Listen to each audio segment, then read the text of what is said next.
ഇന്ന് തന്നെ ഡൗൺലോഡ് ചെയ്യൂ. കാണൂ നിങ്ങളുടെ ഫേവറേറ്റ് ഷോസ്. ഞാനൊരു കാര്യം പറയട്ടെ. എന്താ വന്ദനെ?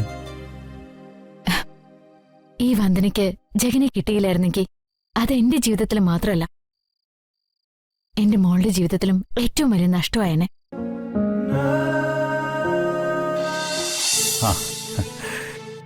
ഇതൊന്നും അവിടെ വെച്ചിട്ടൊന്നും ശരിയാവില്ല.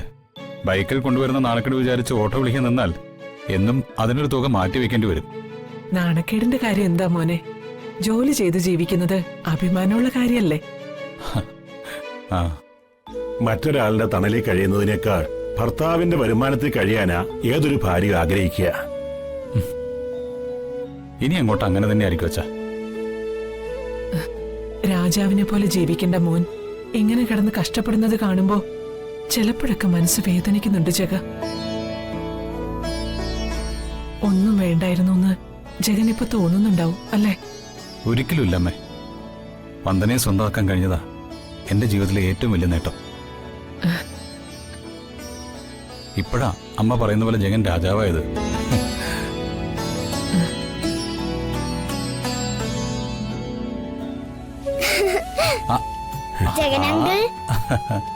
ദിയമോൾ ഉറങ്ങില്ലായിരുന്നു ഇതുവരെ? ജഗനങ്കിള് വന്നിട്ട് ദിയമോൾ ഉറങ്ങൂന്ന് വന്ദനാമേത്ത് പറഞ്ഞേ ഉള്ളൂ.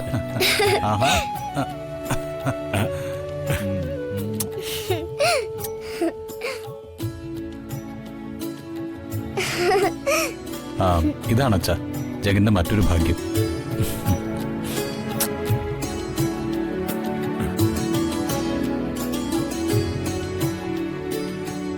ദീമോളെ, ജഗനെ കണ്ടിട്ടാണോ നീ ഇറങ്ങി ഓടിയത്? ജഗനെന്താ ഇത്ര വൈകിയത്? ഞാൻ ഫോൺ വിളിച്ചിട്ട് എടുത്തൂല. ഞാൻ ആകെ പേടിച്ചുപോയി. ഒരു പെട്ടി ഓട്ടോയിൽ കയറ്റാനുള്ള സാധനമായിട്ട് ഞാൻ ബൈക്കിൽ വരുമ്പോഴായിരിക്കും വന്ദന വിളിച്ചത്. അതാ ഞാൻ കേൾക്കാതിരുന്നത്. ജഗൻ ഒരുപാട് കഷ്ടപ്പെടുന്നുണ്ടല്ലേ? ആള് വല്ലാതെ അങ്ങ് ക്ഷീണിച്ചു. അത് വേറൊന്നും കൊണ്ടല്ല വന്ദനെ. ശരീരം അനങ്ങി പണിയെടുത്ത് ശീലമില്ലാത്തോണ്ടാ. ശീലമാവുമ്പോ ഈ ക്ഷീണമൊക്കെ താനെ മാറിക്കോളും. ഞാനേ അതെല്ലാം എടുത്ത് അകത്ത് വെക്കാം. ജഗൻ പോയി കുളിച്ചോ. അത്താഴൊന്നും കഴിച്ചില്ലല്ലോ. ഇന്നേ എല്ലാവർക്കുള്ള ആഹാരം ഞാൻ കൊണ്ടുവന്നിട്ടുണ്ട്. എന്റെ ദിയക്കുട്ടിക്കുള്ള സ്പെഷ്യൽ ഓംലെറ്റും. Thank you uncle. എനിക്കിനി ഒന്നും വേണ്ട ജഗ, നിങ്ങൾ എല്ലാരും കൂടെ കഴിക്കേ. അത് പറ്റില്ല, എല്ലാവരും കഴിക്കണം, എങ്കിലും ഒരു സന്തോഷമുള്ളൂ. വന്ദനെ, വണ്ടിയിലുണ്ട്, എല്ലാവർക്കും എടുത്തു കൊടുക്ക്. ഞാൻ ഒന്ന് കുളിച്ചിട്ട് വരാം. മോളെ, നിന്റെ ഭാഗ്യവാ ജഗനെ പോലെ ഒരാളെ ഭർത്താവായി കിട്ടിയത്. അത് വന്ദനമ്മയ്ക്ക് നേരത്തെ അറിയാലോ. അമ്പടി കള്ളി, നീ കൊള്ളാവല്ലോ. ഒരു ഓംലെറ്റിന്റെ പവറേ.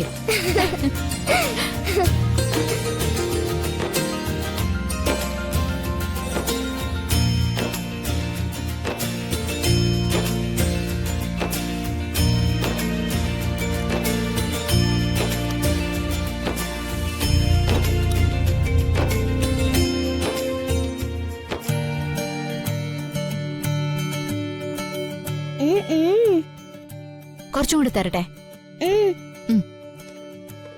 ജഗനങ്കിൾ, ഓംലേറ്റും തട്ടുദോശയും സൂപ്പർ.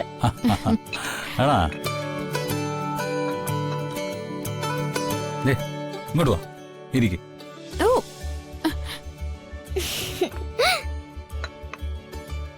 വന്നേ, അച്ഛനും അമ്മയ്ക്കോ കൊടുത്തില്ലേ?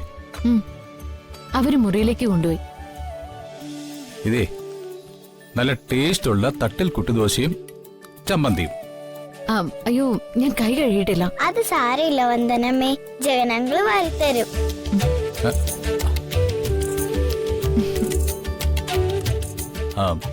ദിയമോള് പറഞ്ഞാൽ ജഗനങ്ങളും ചെയ്യും. ദിയമോള് പറഞ്ഞില്ലെങ്കിൽ ജഗനങ്ങൾ വാരി ഒന്നും കൊടുക്കില്ല. എങ്കിൽ ദിയമോള് പറയുന്നില്ല.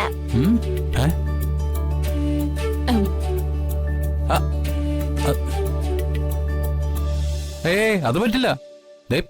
പറഞ്ഞതാ. നേരത്തെ പറഞ്ഞില്ലേ? ശരി, ഞാൻ ദോശ എടുത്തു തരാം. ഈ ദോശ ഇങ്ങനെ എടുത്തിട്ട് ഈ ചമ്മന്തി ഇട്ടിങ്ങനെ നനച്ച് ആ ഇങ്ങനെ ആ ആ ആ ആ ആ ആ ആ.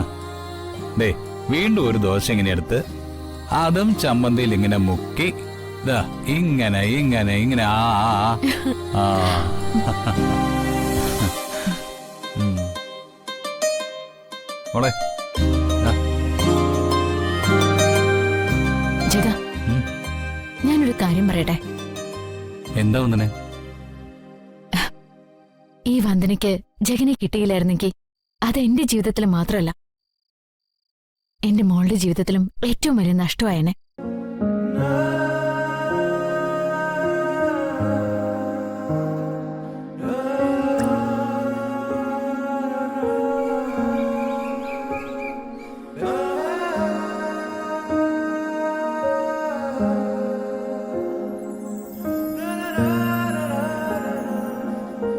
മുത്തശ്ശി, ഇതേ നാൽപ്പാമരാത്തി തൈലമാ. ഞാൻ മുത്തശ്ശിക്ക് പറഞ്ഞു തരേണ്ടതൊന്നുമില്ലല്ലോ. കുഞ്ഞുങ്ങളെ കുളിപ്പിക്കാനും മസാജ് ചെയ്യാനും ഒക്കെ ഇത് ഉപയോഗിക്കുന്നത്. ആദ്യം ഇത് പുരട്ടിയ ശേഷം മുറുവെണ്ണയും കൂടി നമുക്ക് ഉപയോഗിക്കാം. ഈ അസ്ഥികളും പേശികളും ഒക്കെ വേഗത്തിൽ പ്രവർത്തിച്ചു തുടങ്ങും.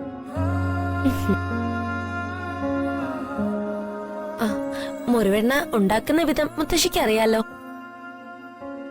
കറ്റാർ വാഴ, മുരിങ്ങയില, പിന്നെ കുറച്ച് താമ്പൂലം, ഇതെല്ലാം കൂടി മിക്സ് ചെയ്ത്. മീനാക്ഷി, ആ ദേ നീ ചോദിച്ച ചൂടുവെള്ളം. ആ സുചിത്ര എടുത്തി. മീനാക്ഷി ഒരു കുട്ടി വൈദ്യരാണ് കേട്ടോ. വൈദ്യം പഠിച്ചിട്ടൊന്നുമില്ല വന്ദനേച്ചി. എന്റെ അമ്മൂമ്മ പടിക്കെട്ടിറങ്ങുന്ന സമയത്ത് നടു ഇടിച്ചു വന്ന് വീണു. കുറച്ചുനാള് ഒറ്റക്കിടപ്പായിരുന്നു.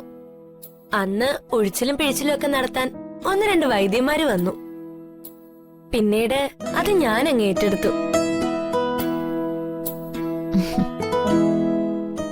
പിന്നെ എന്റെ ചികിത്സ കൊണ്ടാ അമ്മൂമ്മ രക്ഷപ്പെട്ടേന്ന് അമ്മ എപ്പോഴും പറയും.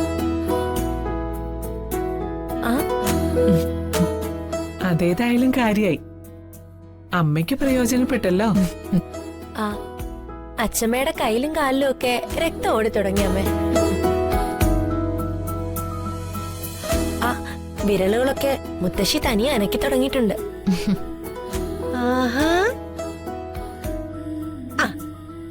അനക്കം കൂടി ഇല്ലാതാക്കാനുള്ള പരിപാടിയാണ്. കാഴ്ചക്കാരൊക്കെ ഉണ്ടല്ലോ. അമ്മേ, അമ്മ അറിഞ്ഞില്ലേ വന്ദനയുടെ വിശേഷങ്ങളൊക്കെ? അമ്മേ, ഇവളുടെ ഭർത്താവ് ഒരു ബിസിനസ് തുടങ്ങി. ഒരു വെട്ടിക്കട, തട്ടുദോശയും ചമ്മന്തിയും. മാനത്തെ കൊട്ടാരം